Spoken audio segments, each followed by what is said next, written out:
Hello and welcome to this week's GG Weekend Watch, where we have been reunited. Yes, it is the return of the one and only Daryl Carter on the back of his very well-deserved holiday and surviving a hurricane. So hopefully he's back in much calmer waters now, back in Blighty, and you feel at least a bit refreshed anyway, Daryl. So great to have you back. And of course, Daryl will be back with plenty more winners guaranteed then for this weekend.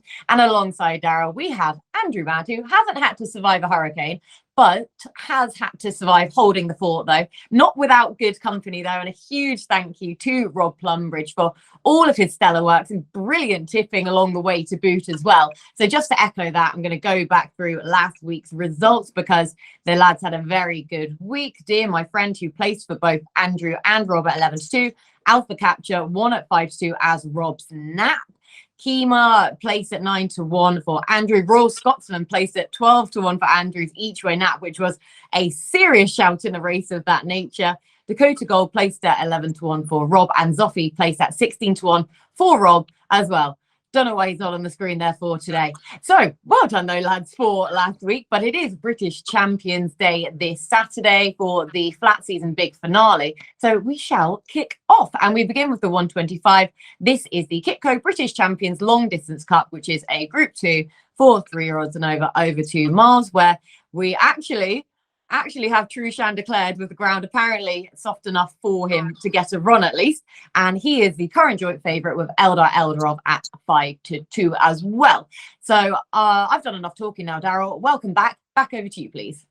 Thank you. Yeah, I'm lucky to get my spot back by all of means. The lads have been flying, so hopefully a couple of winners this week. Yeah, this is a good race, isn't it? It's a cracking race. I was of the opinion that Eldar Eldarov was going to be overbet on this on that Doncaster St Ledger run. I have no. Just talk about ratings quickly. I have no idea why he's gone up £7 for that run. Right, that run, albeit it was the Doncaster St Ledger, if you compared that to Trueshan's run of the Doncaster Cup, right, you'd have seen that he was 10 lengths faster. It was a better time.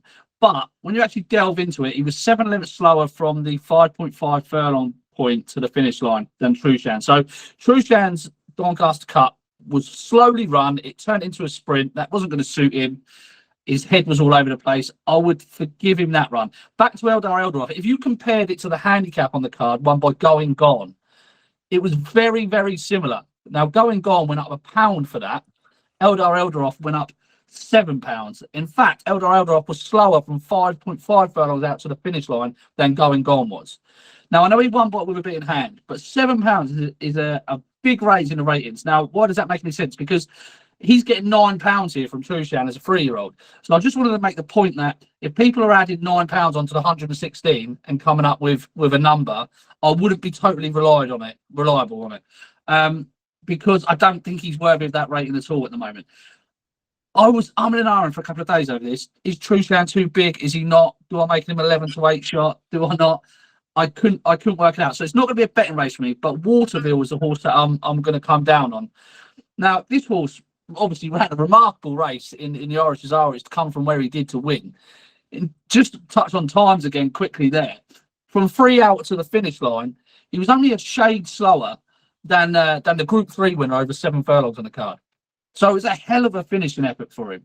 And he's always been considered as a Derby horse for Aidan O'Brien. Now, if you look back at the Derby, any Aidan O'Brien Derby horses going into it, they're rated between 110 and 117. So maybe instead of looking at him as, oh, he's only won a handicap off 99, now he's in this, perhaps look at him as they picked that up on the way because it was a good prize and he really should be rated in the 110s. Now, if that's the case and he's getting £9, he's completely unexposed, had 2 starts over extreme distances, and is getting the £9. I think he's the horse to be with. If Trueshan underperforms here, I think he'd have to run up to his best to beat Waterville anyway. But at 4-1, if you can get 4-1 and no shorter on Waterville, I think he would be the bet in the race. But I'm still in what price Trueshan should be, so therefore I'm still trying to work out the market in terms of betting. But the tip would definitely be Waterville at this stage. Oh, he's come back swinging. This is great, though. The analysis from the 5.5 furlongs out, then everything. Daryl is back back in business and refreshed for that, and giving you Waterville at this stage anyway at 4-1 to take on the 2 at the head of the market. But I mean, we don't even know if Trueshan's definitely running at this stage, let alone what the market is actually going to look like nearer the off. So yeah, Daryl's back, Andrew. Back to you, please.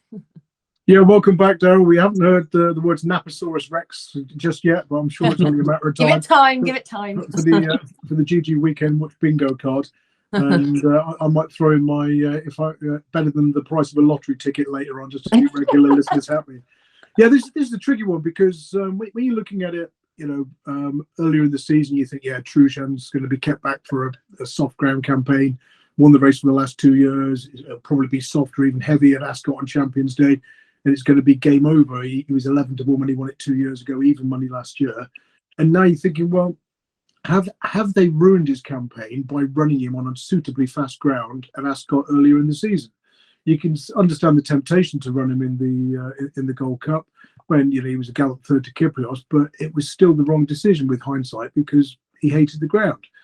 He's then gone to Doncaster, where good to soft probably should have been slow enough for him. He's gone off 9-2 on. He's managed to get himself beaten.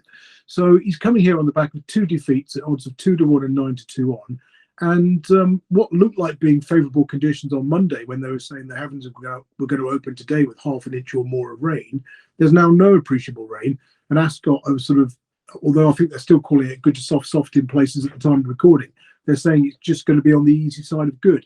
So I'm thinking I can quite happily let him win at 2-1, 7-4, whatever he's going to be. You then look at the next 2, Elder off, Waterville. Again, 3-year-olds, 0 from 14 in the race in the last 10 years. I mean, the expected winners was only, I think, 1.1. You've had 4 place, including Tashkent at 50-1 last year. But the prices don't excite me.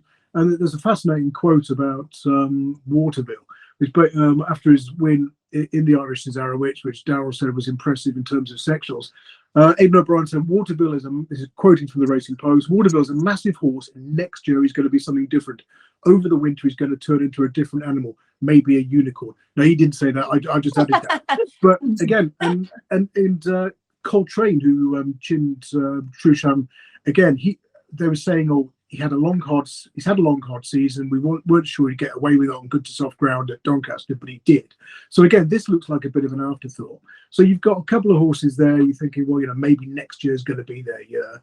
Trueshan, the ground's drying out, and he's coming here on the back of 2 defeats. So you're like, what do I want to back in the race? The answer is probably nothing. I mean, Quickthorn had a very hard race in France, went from the front in that desperately deep ground. That was only 14 days ago. How's he going to come out of that? Trawlerman could do with it quicker. And then you sort of come to the 2 rats, and they're easy to dismiss at first hand. And you think, well, hang on a minute. You've got Wordsworth at 50-1. He's a full brother to Kew Gardens, who won this 2 years ago. He's described as a lazy and stuffy sort at home, although he has won first time out. It's been in weaker races. So the fact that he's had a recent run within the last 3 weeks, he might run some sort of race. James Doyle on board advises his track so well. And Strata move because he's won the Queen Alexandra Stakes at Royal Ascot. Probably could do with 3 miles rather than 2 miles round here. But Blinker's on for the first time. And what's fascinating, William Buick was on board last time out. And whenever a horse rocks up in first-time blinkers, having been ridden by Buick on its latest start, they've got a really good record. They show a massive profit because William Buick gives such good feedback. And if he says this horse needs headgear, he's probably right. So you give me a fiver, I'll put £1 each way on Wordsworth, £1 each way on Stratum, and buy 4 Freddos with the other coin. Buy 4 Freddos. You'd be lucky in this day and age, I tell you now, to be getting in for that price, Andrew. But yeah, so looking towards the 2 outsiders of the field, and Wordsworth 50-1. Can't trust him to get his head in front, but like you say, he's a fair price then to reach the frame anyway. Stratum, the outsider of the field, 80-1 then. Good cases made against those at the head of the market for those at the bottom of it, therefore, by Andrew. Right, next race. This is the 2 o'clock. This is the Group 1 Kitco British Champion Sprint 6, 4-3 odds and over 6 furlongs, where Creative Force heads away as the 3-1 favourite in a bid to win this race for the 2nd year running. So super competitive. Andrew, who wins? A couple of interesting stats. Last time out winners, 1 from 45 in the past 10 years. Expected wins was over 4.5. And horses who wore headgear, 0 from 35 in the past 10 years. So, if you're into your stats, a couple of things to consider. I mean, Rohan, we know, loves his course and distance. 4 from 5, the defeat coming in this race last year. But again, he's a last time out winner, and do you want to back him at 9-2 in a race like this? Having what you were getting a similar price for a Group 3 over course and distance last time out. Is he valued at the same sort of price? I mean, created fourth. Where's he been since July? And is that stall 13 draw going to be a disadvantage? We saw in the Bengoff Stakes at the last Ascot meeting that those drawn low, racing more towards the far side, were favoured.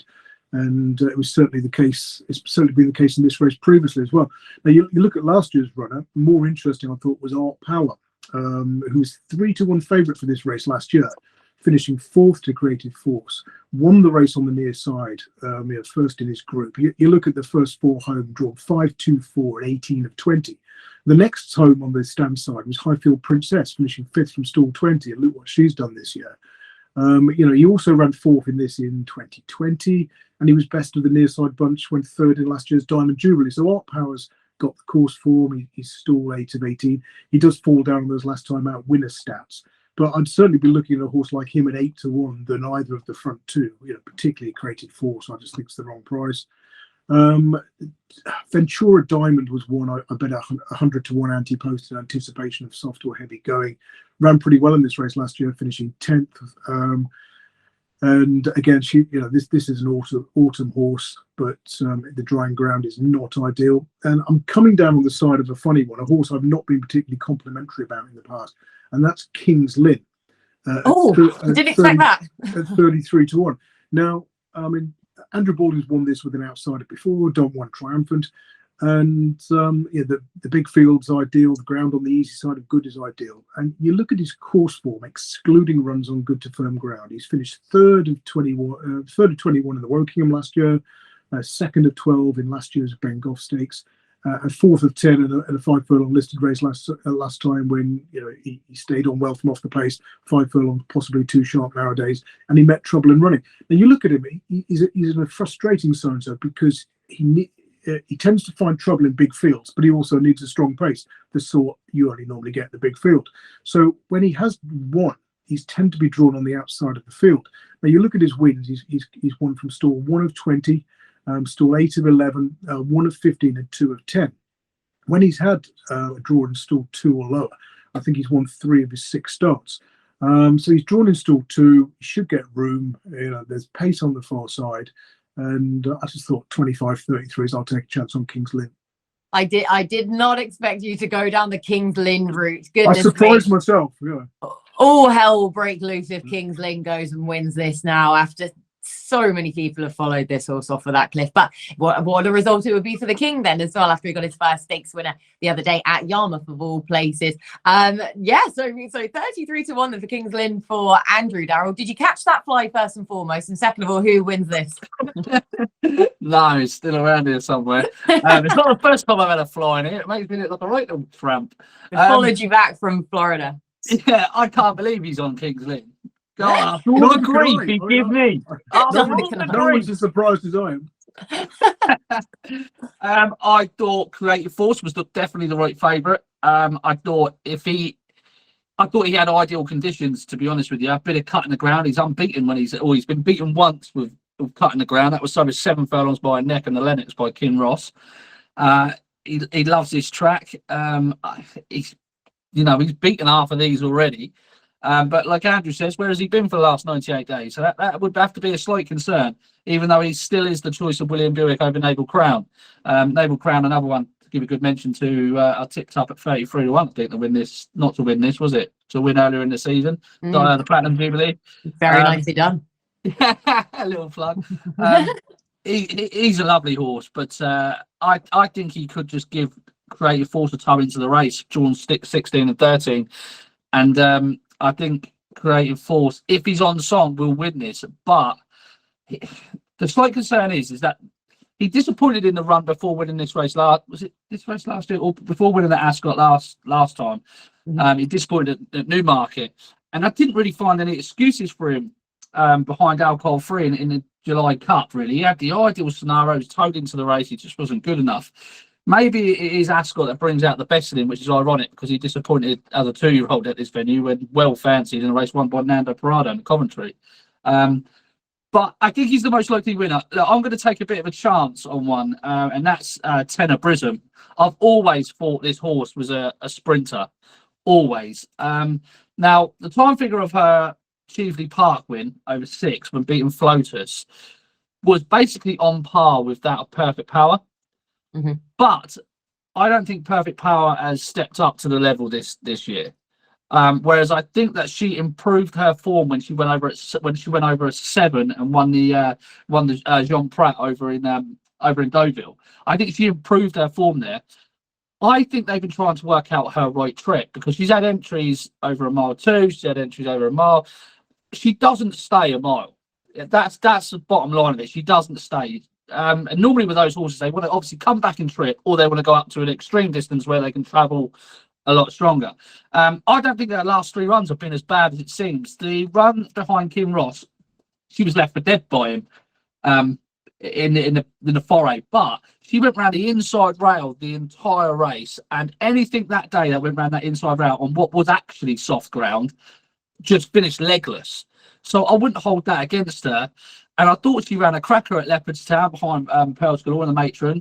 I just think that she changes her legs at a certain part of the race, as into quicken again, and then she just doesn't sustain it. I definitely think she's a sprinter. So completely unexposed, if you like, has got the time figure on par with Perfect Power, has improved this season, and I just think there's a big pot in her. She was so impressive in that Newmarket race beating Floaters. I think there's more to come for her. She's around 12 to 1 shot, which is probably about the right price. But I think it's worth taking a chance, in all honesty. Yeah, I'm so pleased that you said that about her trip, because I keep thinking, am I completely missing something here? She is not a miler. She's not even a 7 furlong horse for me. Like I said, her pedigree doesn't suggest that she wants any further, that she's a sprinter anyway. So I just kept thinking, I was like, why do they keep doing this with her? And it's strange that they've taken so long. Yeah. Look, Aidan O'Brien would normally do it once or twice and then go, right, that's it. But with her, it just seems to have taken so long, and I don't understand why. But maybe she's just not that good. Maybe they've tried her at sprinting trips at home, and they're like, no she good. hasn't got the speed. Yeah. So Yeah. there must be something why they keep, because who am I to question Aidan O'Brien's decisions over trips and such like? But over and over again, when she wasn't getting the mile, it really was kind of baffling to me as well. So I'm happy that you've said that, and that's why she was a danger on this basis for me, coming back to the 6 furlongs as well. 12 to 1 probably is then a very fair price for her. But yeah, good cases made by the pair of you. Now, of course, in this race for myself, I have a whole load of my favorite horses, 3 of my favorite horses at least in this race. Of course, Creative Force, Kinross, Perfect Power, 3 of my absolute all-time faves. But with Perfect Power, obviously with Tom Marquand taking over now from Christophe Soumillon as well, and he has been well below himself in his last 2 starts. I know he's won on good to soft, but I just wonder if this will be on the slightly softer side then for him. I think he's better on a sounder surface. Creative Force, therefore, kind of has to be the default selection for the win purpose, at least, because hopefully to win this end for a 2nd year running, he has all conditions in his favor once more, apart from being drawn in stall 13. I'm not entirely sure that's going to suit, because as you said, Andrew, low draws have been seen to a better effect in this race in recent years, because as we know, on a this is what, correct me if I'm wrong, but on a sunny day at Ascot, when we're getting into the autumn, the way that the sun comes across and the way that it rises, it means that the grandstand's shadow is more towards the far side of the track rather than the near side of the track, rather than the far side as the sun then moves around. So obviously, dependent on sunny days or not, your far side tends to dry out with that sun beating down on it more so than the near side. So yeah, low draws definitely to the fore again then. But bar that, Creative Force just has such a similar enough profile to last year coming into this race, with obviously that larger break, which you don't know about since his last run. And he's just brilliant over this course and distance. So he should be bang there again, with this being the target. But one at a much bigger price, because we talk about the low draw factor, who I am still interested in. I think the ground may just be on the softer side for her, but if it is drying out the whole while, she's on the better ground on that far side. Double or Bubble at 40 to 1. I am still interested in backing, only small stakes each way then. So I think that she is a 6 furlong horse. Not the 7 furlong she's been running over on her last 2 starts. She goes well at this track.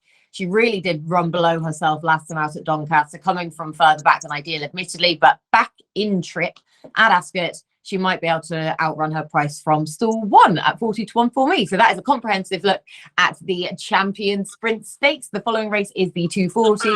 This is the Group 1 Kitco British Champions Fillies and Mares Stakes for 3-year-olds and over a mile 4, where Emily Upjohn bids to bounce back from a poor run in the King George last time out. But more importantly, according to Ascot's advertising campaign, at least anyway, Sila Rosa runs here, the headline act of British Champions Days. At a current 8 to 1 shot. But anyway, here, Daryl, aside from Sila Rosa's free advertisement, who do you like? So you want to check out win now? I know. They were right all along. I thought, honestly, I went through this race quite a lot, and I genuinely thought this revolved around Emily Upjohn coming back. John Goslin's got a fantastic record. Andrew, correct me if I'm wrong here. I'm looking at the wrong thing, but You're wrong. John Gosling runners in a hood, 42%. In 3-year-olds with a hood, 38.7%. My angle, Daryl, is on turf. Gosden runners in the first time hood since 2014, 22 from 59, 37.3%, profit of 116 quid at SP. He had two at Yarmouth earlier this week. I put them up both in one of my columns, and then didn't back the one the next day. It drifted from 6s out to 12s and won at Leicester.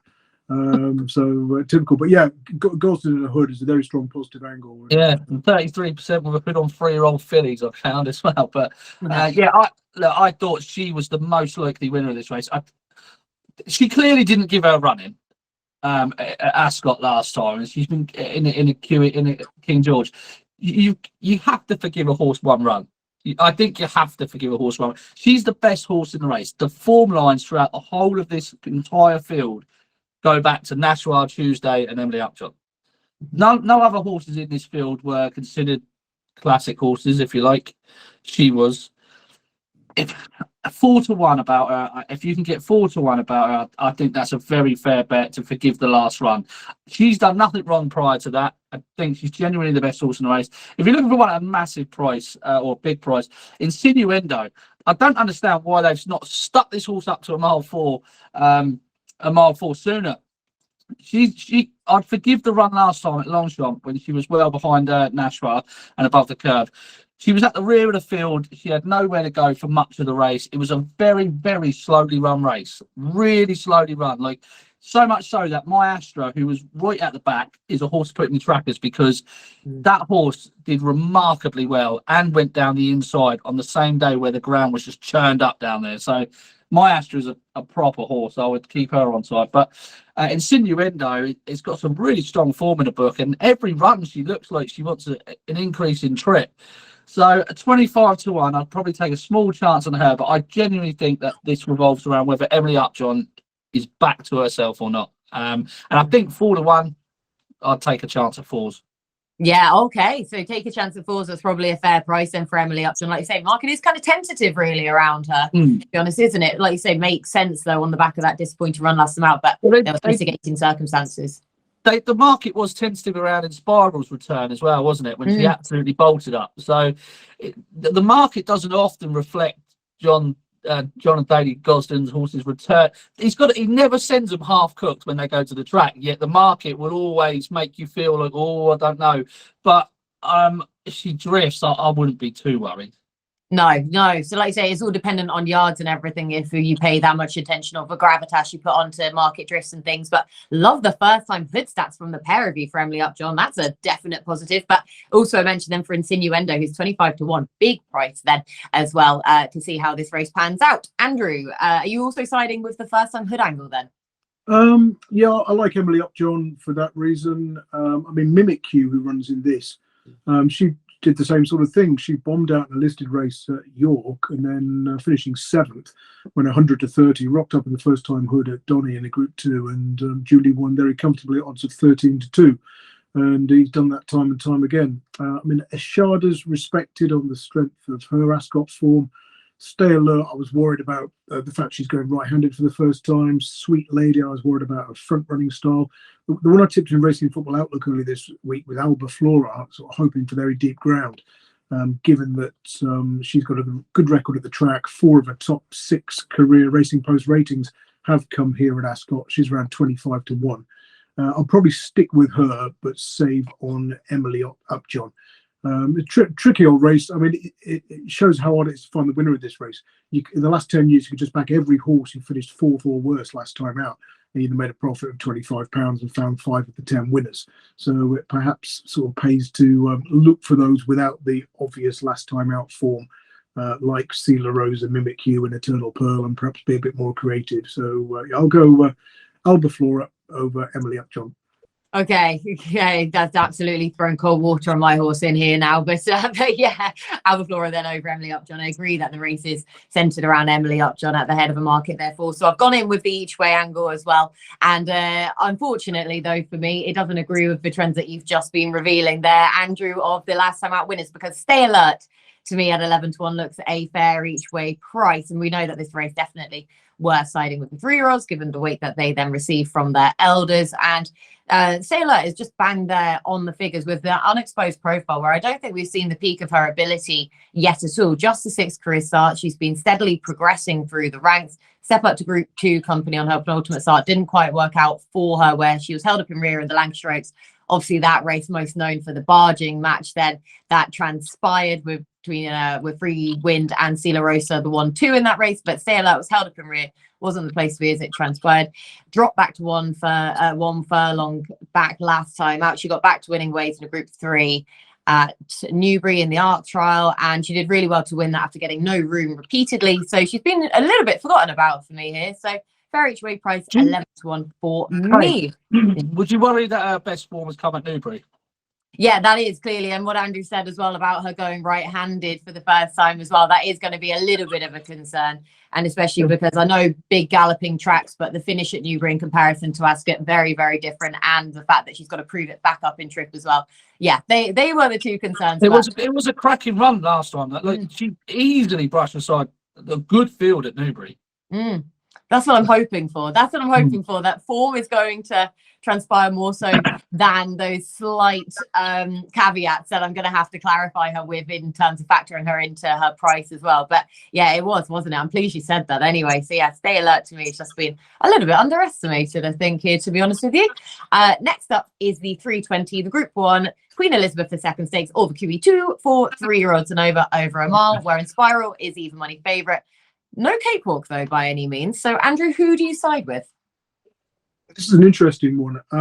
Everyone seemed to buy the explanation that Inspiral got beat at the July Festival because the race came too soon. But I think she was badly drawn, which might sound a bit bonkers in a field of 5 runners. But she was drawn 5 of 5. Frankie Dettori had her more towards that far side rail, where a lot of very good horses were getting beat that day. And the winner was drawn to stall 1, and bloody Inspiral split my reverse forecast. Prosperous Voyage and Sandring, who were 1st and 3rd. So she bounced back to win next time out. But is she badly drawn again? Stall 9 of 9. If it is an advantage to be centre of far side of centre at Ascot, she might be a little bit exposed on the flank there. And at the prices, I could let her win. I'd rather back a couple of horses each way against her, or back them each way without the favourites. First up of those is Tempest, who's got a really good record on straight tracks and good course and distance form as well. 3 runs over course and distance, first, 3rd of 29 in the Royal Hunt Cup. So his career form on straight tracks, including dogleg track. There's 1 run at Salisbury there on turf. 5 wins from 9 starts, 5 from 7 away from the Rolling Mile, with a 2nd and 3rd for the defeats. So I think Tempest, Archie Watson hasn't run many horses on Champions Day previously, although of course he won with Glen Shield, didn't he, a couple of years ago. So from stall 3, again, Tempest can be keen. But there's a lot of pace drawn near him as well. You've got El Drama, stall 1, Jadumi, stall 2, Radabag and stall 4 can all race up with the pace. So I thought he'd get cover, and at 20 to 1 each way, or without the favourite, I thought he was a cracking bet. The other one I like is Check and Challenge for the Bill Knight Yard. And again, ground wise, by Fast Company, anything good to soft or softer could bring about improvement. He hasn't had many opportunities on this sort of ground. He ran a good race in a grip to a long shot last time, finishing third. And although he hasn't perhaps reached the heights we that were sort of expected after that debut win and that listed win second time out of Newcastle, maybe it's just a case of he's only had 7 runs in his career.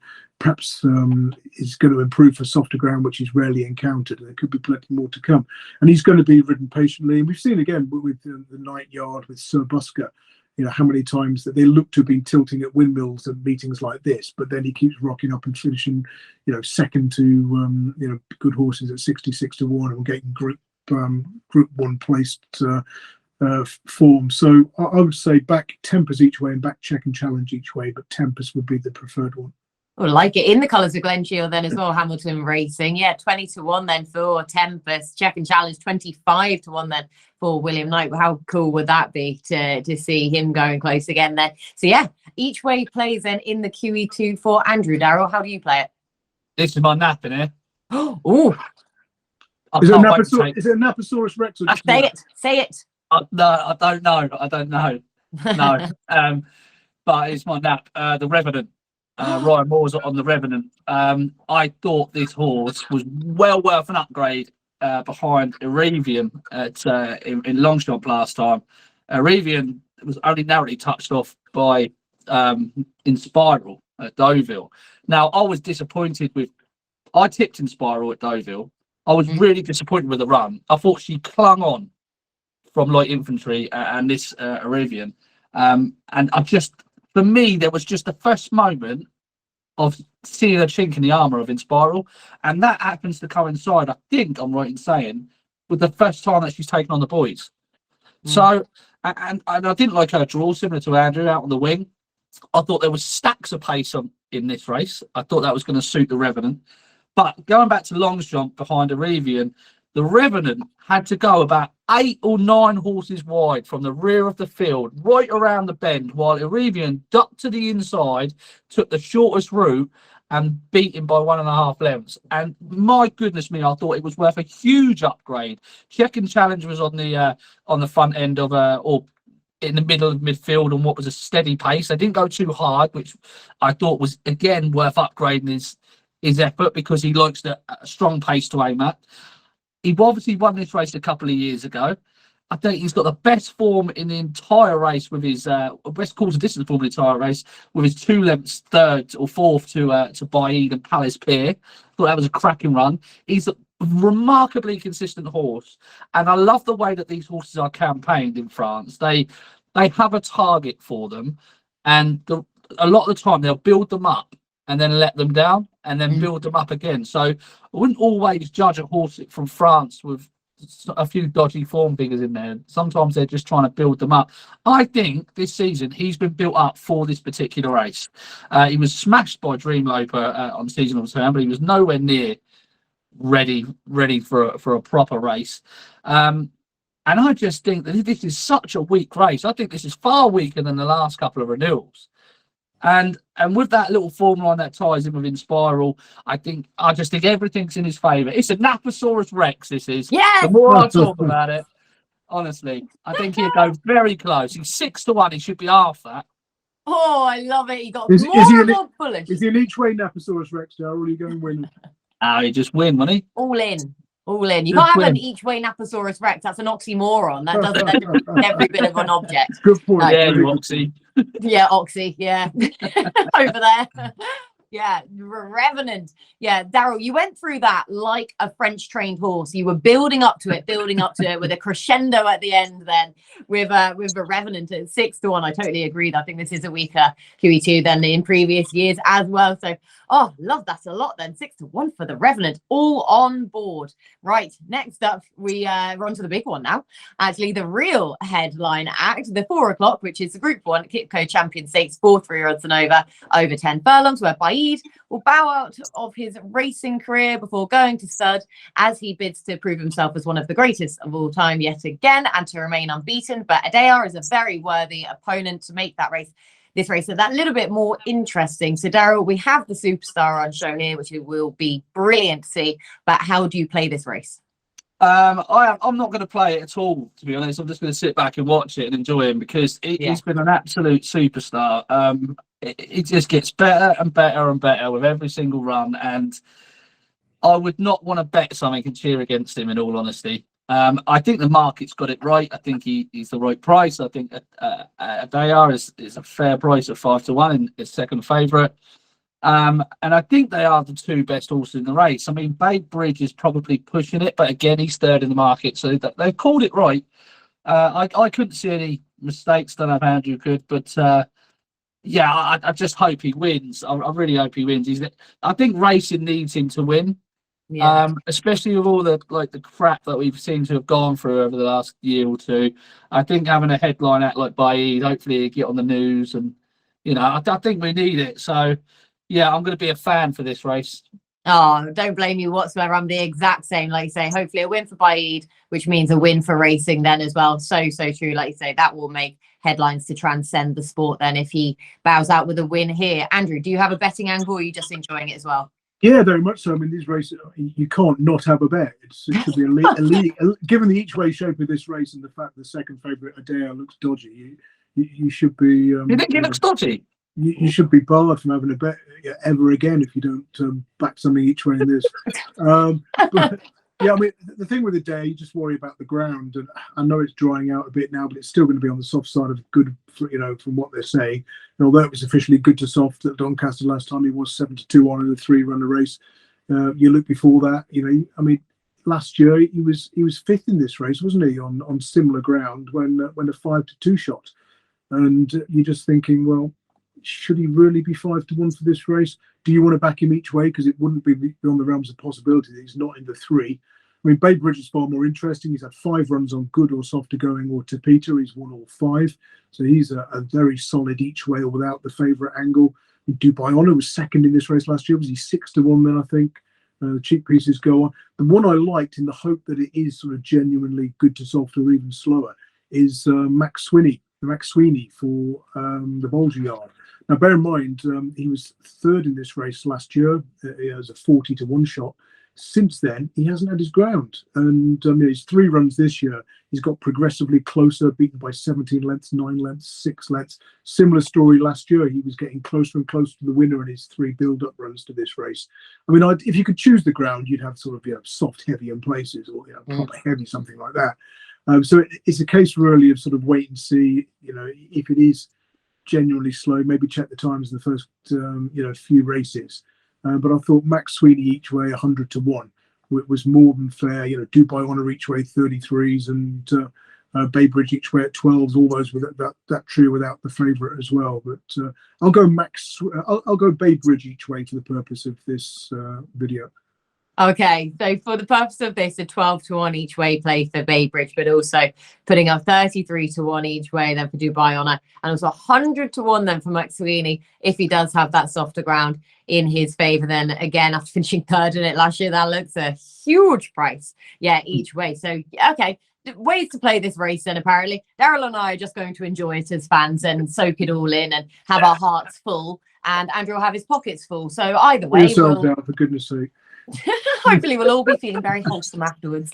Right, the final contest is the small, easy matter of the Balmoral handicap for 3 runs and over a mile at 440. It's 8-1 the field, so the most straightforward race of the day to solve. Andrew, please do exactly that. Yeah, 2 key questions on Champions Day card: who's going to finish second to Baaeed, and who's going to beat Mums Tipple into second. Mums Tipple's finished second on the last 3 occasions, and it took sort of Frankie Dettori's might to get this thinker to get his head in front at Newmarket earlier in the season. So I think really my method is going to be to do exactas and trifectas. Mums Tipple to finish second, anything else to sort of win or finish first and third in that trifecta. So Mums Tipple coming out of stall 9, that could be an advantage in what we've seen recently on this sort of ground at Ascot. The ones that were interesting me were Autumn Horse Shalia, who's been nibbled out from 50s into 33s since the betting opened for the Watson Yard. But I'm probably going to go with my main bet on Catterick Bay for Richard Hannon, a stablemate mum's tipple, 33 to 1. Now, this one's only had 3 runs at this 1 mile trip in his career. The first of those came in the 2000 Guineas. He was 125 to 1. It wasn't totally disgraced, getting beaten 9.5 lengths by Caribus. He's then dropped to 7 furlongs, found it too sharp. 7 furlongs on soft ground, he's managed to scrape home at Haydock. And then they put the cheek pieces on. He ran over course and distance, finishing second to Tempest. So again, Tempest might be able to give this one a bit of a form boost earlier on the card. And then since then, they dropped next time back to 7 furlongs, outpaced, stayed on, beat a length and a half at Goodwood. Back up to a mile, but in a field of just 4 runners where the tempo of the race didn't suit, finished second, respectable enough. And then last time, listed company at Newbury back down to 7 furlongs again, finishing 5th, again described as outpaced. Now, given how well he ran the first time cheek pieces, second to Tempest at 11 to 1. The first time blinkers, which is a positive stat for the sire Knight of Thunder. Knight of Thunder, of course, was trained to Guinea's Glory by Richard Hannon. I just thought from stall 2, if that does turn out to be an advantage, then 33 to 1. Given the yard's good record with first time blinkers, the sire's good record with the headgear, then maybe Catterick Bay 33 to 1 could give us a run for our money. Oh, yeah, big price still too. The first time blinkers, Catterick Bay, 33 to 1 for Andrew for the Balmoral. Daryl, are you going in with a similar approach? Yeah, I looked at Catterick Bay. I thought he was interesting. I didn't know if he was quite the strongest at the finish over a mile, but I like Orban. I think Orban's going to have a big shout in this. I think he's in the form of his life. He's done absolutely nothing wrong. He was unlucky not to beat Omagamba at Goodwood back in August. He obviously, that horse has gone on now. He's rated 110. I just think his form has worked out each and every way you look. I think he was better than the bare result of York behind Blue for You as well. Escobar was there in second. I just think he is just in an absolute form of his life, and I think going back up to a mile, I think is absolutely ideal for him. Neil Callaghan, although I don't like his Twitter account, and he is actually not too bad in these big field handicaps. So I thought Orban would have a cracking chance, to be honest with you. Yeah. He could still have a good bit of hand up 100. He's literally in a career best form. So, yeah, for me, he's around 20 to 1. He'll do. There is a handicap debutant in here, isn't there? Who's that? Stormy Antarctic. Stormy Antarctic. Go on. I think I'm right in saying he's making his handicap debut. Is it? Let's go back through. Why is that so surprising? All listed group. Yeah. He was in a Group 1, 2 starts after a maiden. He has got right. form. Yeah, just gone back through the whole of form. Yeah, he has got form at Ascot as well. And if the ground is on the softer side, I think he'll be worth a couple of quid each way. This race does sort of normally go to a horse that I suppose is sort of on the cusp of like Group 3 companies, and he could be that horse. He's around the 20 to 1 shot. I think I drop it into sometimes with these horses, these group horses, it sounds silly, but just dropping back into a handicap makes such a difference to them. And he's drawn fairly in the trap. He could go well. I'll probably have a couple of quid on him, but Orban will be the main play for me. Yeah, that really took me by surprise, Stormy Antarctic. I was thinking, but he's 9. He must have run in a handicap at some point. But like I say, he went into a condition stakes, and then it was all group and listed races thereafter. So, yeah, mark of 103 then. First time in a handicap at the age of 9 for Stormy Antarctic. Fair price, though, himself, 16 to 1 by Orban, then 20 to 1 for, like say, for Neil Callan, which is, he holds a BHA account on his Twitter profile anyway. But yeah, he can ride, can't he? Daryl, back to you, please, for anything from anywhere else. To be honest, Kate, I haven't got anything from anywhere else. I think it's been quite a day for me on Saturday. I haven't done the market raising cards yet, but I did. This took so much of my effort. I'm not one bit surprised. Yeah, so stay tuned then for the blog for that, for Daryl's other bets then on Saturday. Andrew, anything from anywhere else? Yeah, there's some good racing at Catterick. Some very good handicaps, a lot of Class 2 action. It's soft ground, apparently, so we know that means high numbers, and they're going to swing wide into the straight, come down the near side. So in the 245, Muntadab, who is got stall 15, he made all at Musselburgh the other day, might be able to follow that up. The 315, probably one of the most interesting races away from Ascot, is this William Hill Catterick Dash handicap. So 0 to 100 handicap. Bit disappointed that Motogali is drawn to 7 of 13 because he's useless on straight tracks generally. And he's had 6 runs of his career going left-handed, 5 wins and a third where he pulled too hard over 6 furlongs at Lingfield.